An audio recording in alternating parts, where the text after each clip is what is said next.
Hey natural divas. This is a video to show you my hair smoothie. I have just taken out my twist out, so stay tuned for the recipe.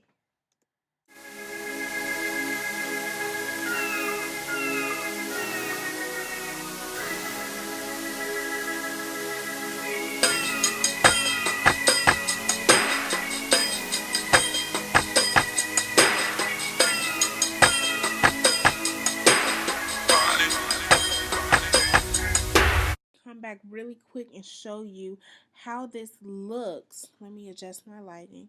How this looks after I took off the cap of this conditioner. It was super loose. I have to find a way to make it thick. But oh my god, my hair, when I tell you soft, like it's like so soft.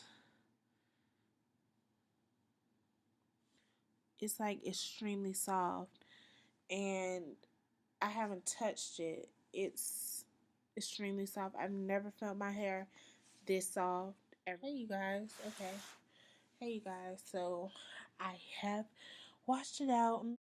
Make sure you blend it very, very well. Because if you don't, you will have banana in your hair. I love it.